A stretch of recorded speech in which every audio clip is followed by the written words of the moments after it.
Shaburrux presenta Ecos de Terror.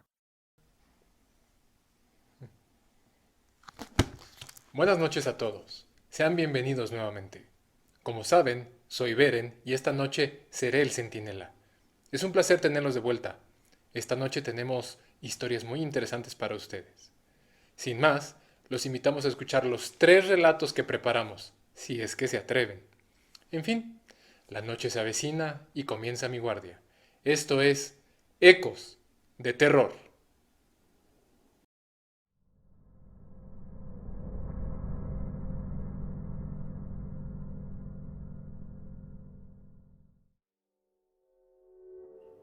Esta historia me la relató mi padre en 2 momentos diferentes de mi vida y creo que lo más conveniente es compartirla de la misma manera con ustedes. Mi padre nació en los Estados Unidos, en una pequeña ciudad de la costa oeste en el estado de Oregon, Hillsborough. La familia de mi padre es de origen irlandés y son católicos por tradición. Como en toda familia, es común preguntar sobre nuestra historia y nuestro origen. Cuando era pequeño, mi papá y mis abuelos contaban cómo es que habían emigrado de Estados Unidos a México. La historia era siempre corta en esa parte. Se limitaban a decir que habían tenido que vender su casa y que mi abuelo encontró cómo ganarse la vida aquí en México, operando maquinaria pesada de construcción.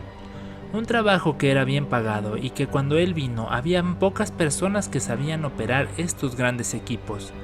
El relato luego se centraba en cómo mis padres se habían conocido y cómo es que a mi mamá la había conquistado un gringo, como graciosamente se refería mi padre a él mismo. Como suele suceder, estas historias salen a relucir en diferentes ocasiones y puede ser que tengan leves variaciones respecto a una u otra vez que son relatadas.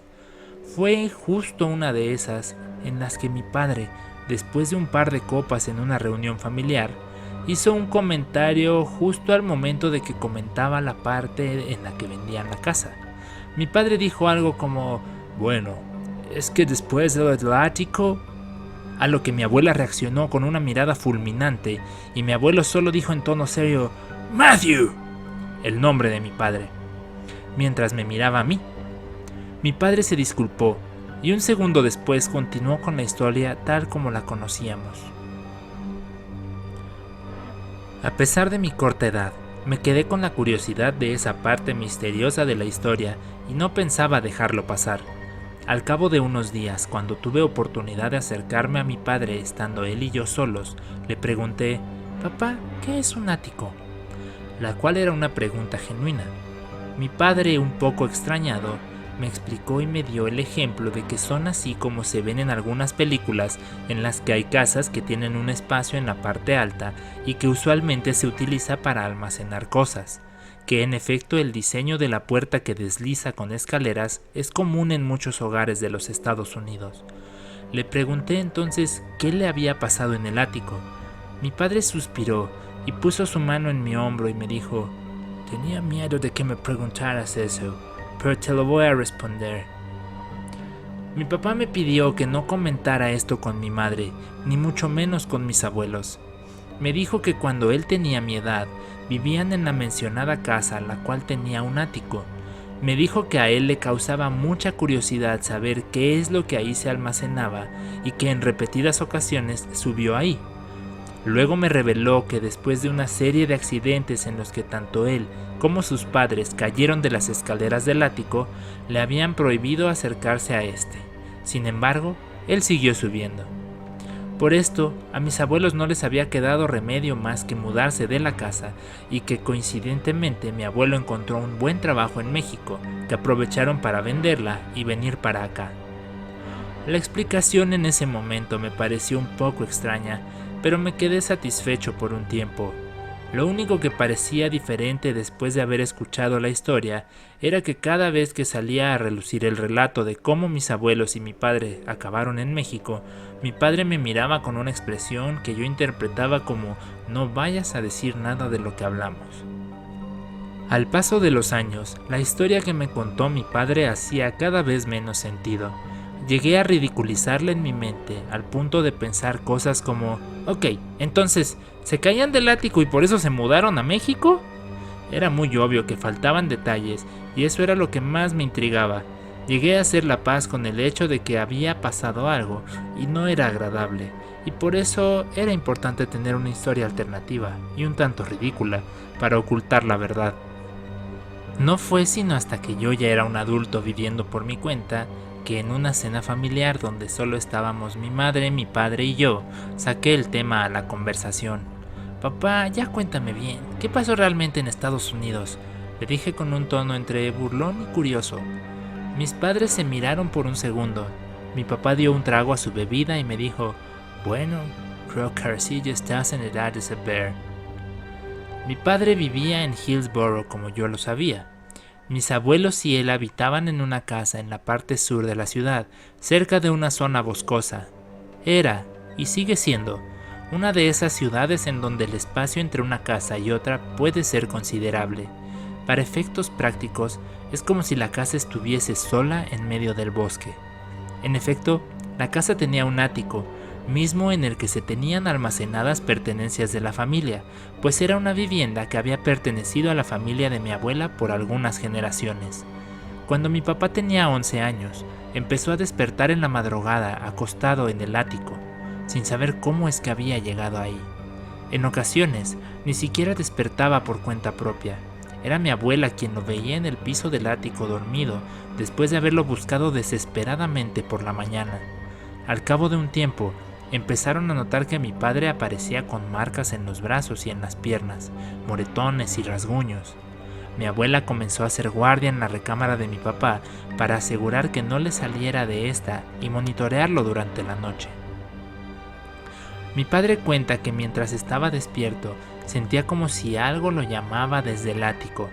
No es que viera o escuchara algo, era una sensación, un impulso, un deseo de ir al ático. A partir de que sus episodios de lo que ellos creían era sonambulismo comenzaron, mi papá tenía prohibido subir al ático. En una de las guardias que montó mi abuela, se percató de que mi papá se levantó de su cama y lo siguió. Mi papá tiró del cordón para bajar las escaleras que llevaban al ático y comenzó a subirlas. Mi abuela lo seguía, repitiendo su nombre y, según mi padre, cuando mi abuela subió el primer escalón, pudo ver cómo una mano negra como el carbón tomaba a mi papá por el brazo.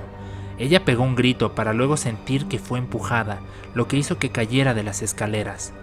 Eso despertó a mi abuelo, que salió velozmente de su habitación para ver a mi abuela en el piso, adolorida por la caída, mientras mi padre ya se encontraba en el ático. Mi abuela le pidió a mi abuelo que subiera por su hijo.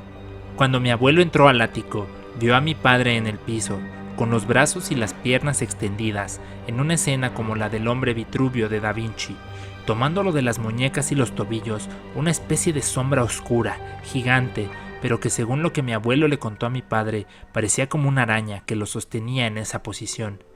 Mi abuelo, que era un hombre fuerte, se acercó y tomó a mi papá, arrebatándolo de esa cosa, que acto seguido emitió un quejido espeluznante y se abalanzó contra él.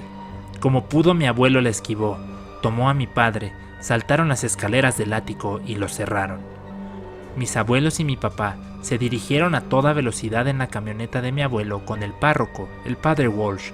Le explicaron lo que habían visto y pasaron esa noche en casa del padre. Mi abuelo y él regresaron a casa de mis abuelos y ahí la historia se vuelve un tanto confusa, pues es claro que algo sucedió, pero mi abuelo decidió no contarle a mi padre, o mi padre sí sabía y decidió no contármelo a mí. Lo que yo sé es que el padre Walsh le aconsejó a mi abuelo tomar las pertenencias más importantes y clausurar la casa. Por clausurar, hablo de que literalmente tapiaron todas las ventanas y bloquearon todas las puertas. El padre colocó algunos versículos de la Biblia en puertas y ventanas, y la casa quedó abandonada desde entonces. Un par de semanas después, mis abuelos y mi padre estaban en Brownsville, Texas, esperando que se terminaran los permisos de entrada a México que mi abuelo requería para trabajar, y al poco tiempo ya habían emigrado a la Ciudad de México. Esa es la historia, hijo. Puede ser difícil de creer, pero esa es la historia. me dijo mi padre que notó en mi rostro una sorpresa inmensa cuando escuché su relato. Hoy yo no tengo forma de comprobar lo que realmente pasó, pero sé que mi padre no me mentiría en algo así, y yo le creo. Tal vez un día, espero no muy lejano, pueda ir a Hillsborough personalmente, buscar esa casa, investigar con la gente que vive ahí. Siento que en parte no lo he hecho porque me aterraría comprobar que lo que pasó en ese ático prohibido haya sido exactamente como lo relató mi padre.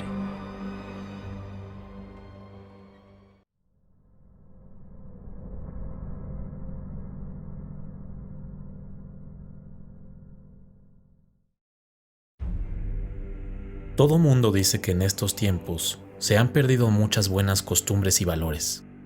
Lo han dicho siempre. Desde que era niño lo decían los adultos, y ahora que yo soy adulto, lo escucho de mis amigos y familiares. Y es cierto, los tiempos cambian y algunas tradiciones y costumbres se convierten en anticuadas y obsoletas.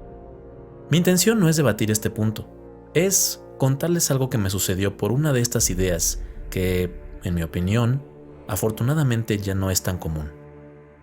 Cuando yo era niño, hace ya algunos años, se acostumbraba mucho el que tus padres te llevaran a cuanto velorio se les ocurría.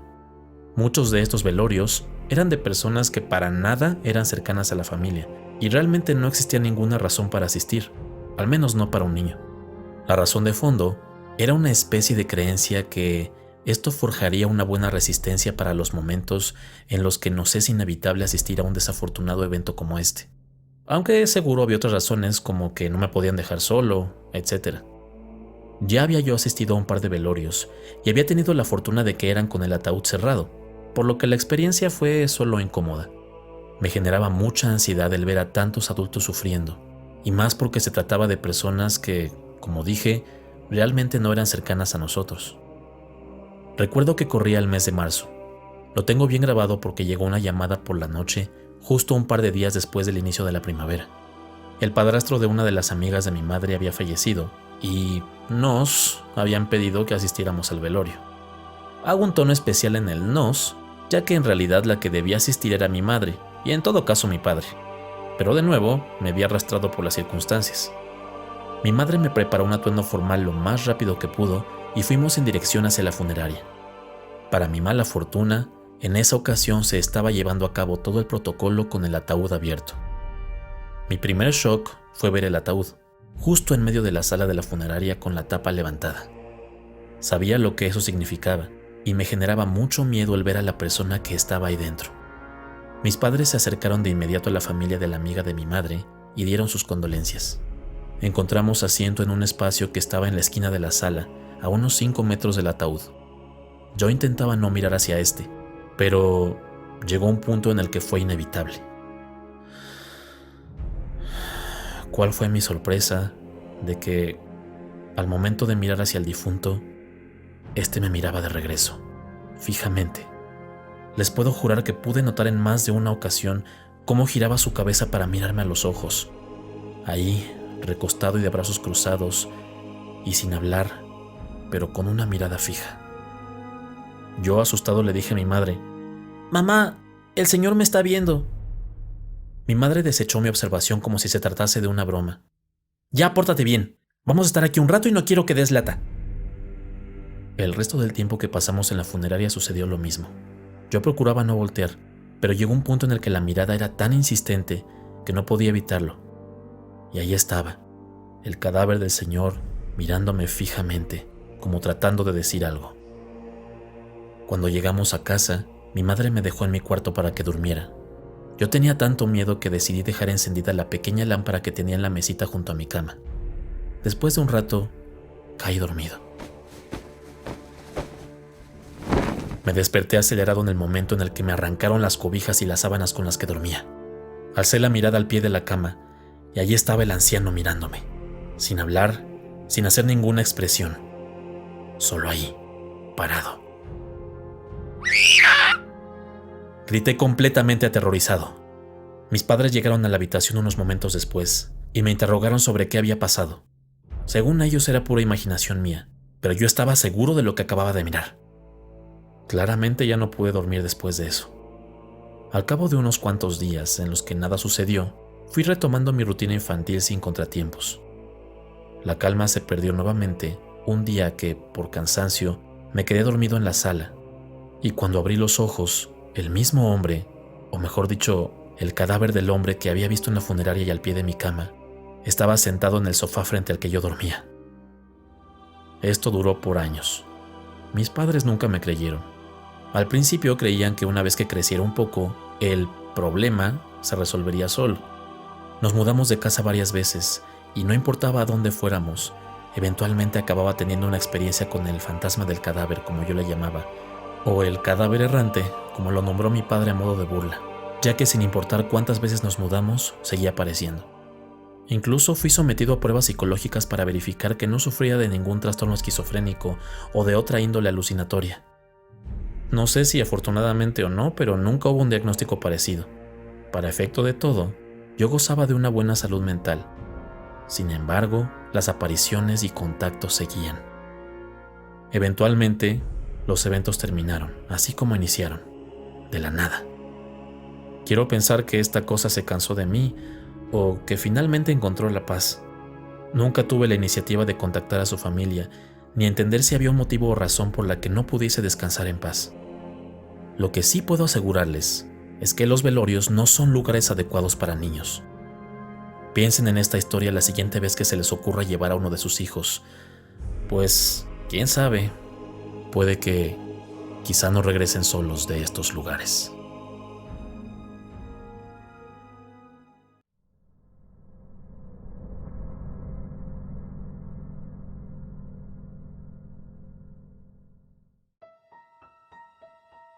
Todos tenemos ese gran amigo de la infancia, ese que nos acompaña en las travesuras y en los juegos. El mío se llamaba Alberto. Crecí en una de tantas colonias populares de la Ciudad de México. Para ser exactos, soy de esas generaciones que tuvieron la fortuna de estrenar una de las, entonces, nuevas unidades habitacionales que fueron tan populares a finales de los años 60 y principios de los 70. Mis padres fueron de los primeros en ocupar un departamento en la unidad Lindavista, y tuvimos la suerte de que fuera en la planta baja. Mi recámara tenía una ventana que daba a uno de los andadores de la unidad, es decir, tenía vista exterior, por así decirlo. Fue ahí donde conocí a Alberto.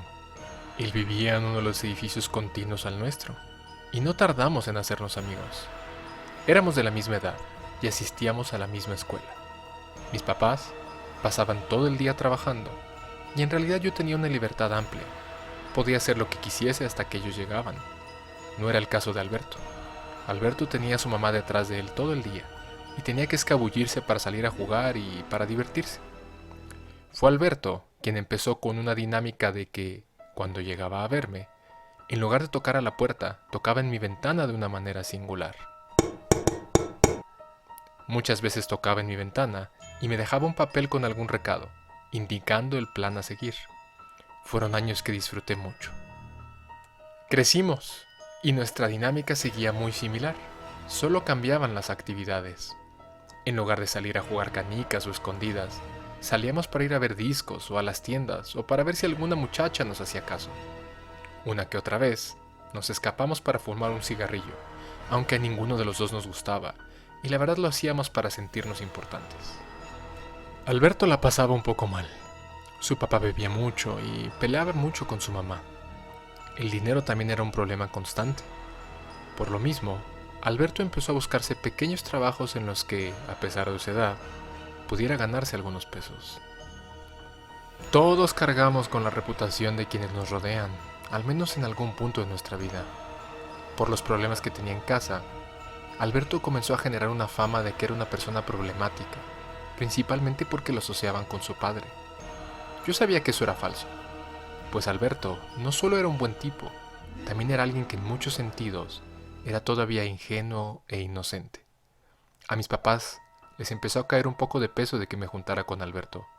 No me lo prohibieron, pero yo notaba en sus expresiones una incomodidad cuando él iba a verme o cuando yo lo mencionaba.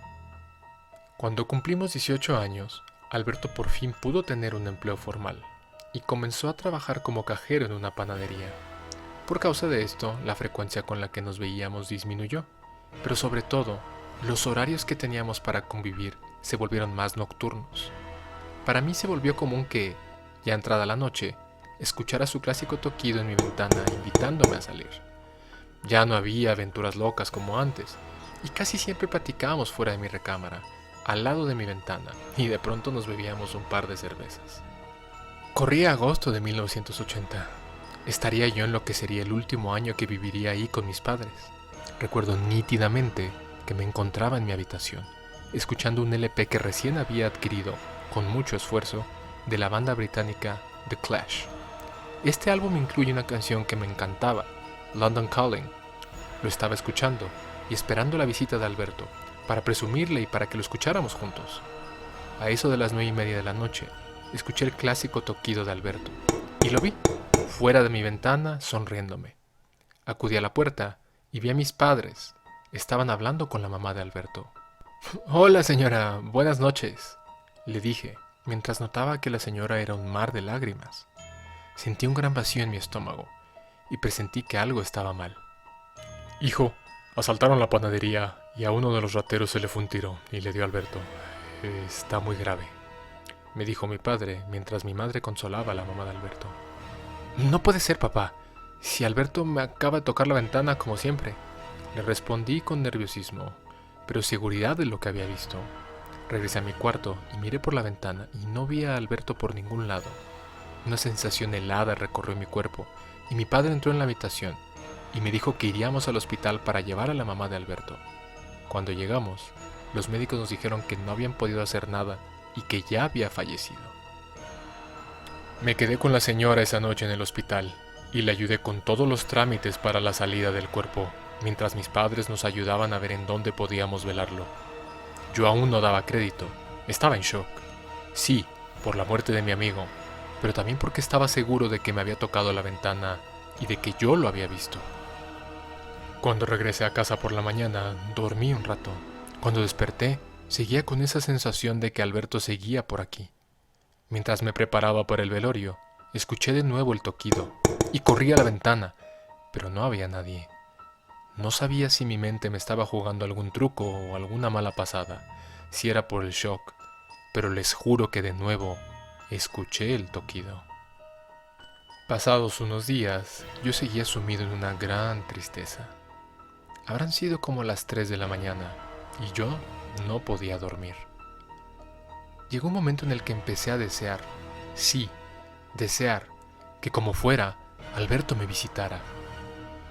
Unos minutos después, escuché claramente de nuevo el toquido y me volví a acercar a la ventana, solo para encontrarla vacía y regresar a mi tristeza. Esto se repitió varias veces y pocos meses después me mudé para independizarme y vivir solo. Cuando visitaba a mis padres, mantenía ese deseo de escuchar a Alberto y por alguna razón, siempre que iba lo escuchaba. Pueden llamarlo alucinación si quieren, pero para mí era una forma de saber que algo de mi amigo seguía ahí. Mis padres rentaron el departamento al cabo de unos años y luego se vendió. Y a pesar de los años, hoy todavía me pregunto si Alberto seguirá tocando en esa ventana y si las personas que están ahí lo llegan a escuchar.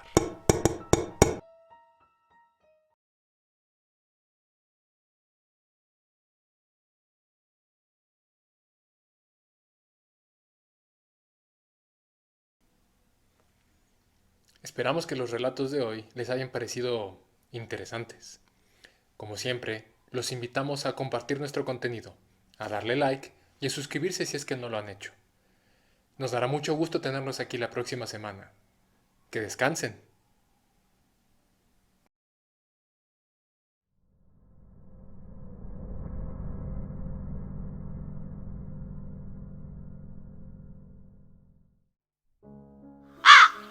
Ecos de terror.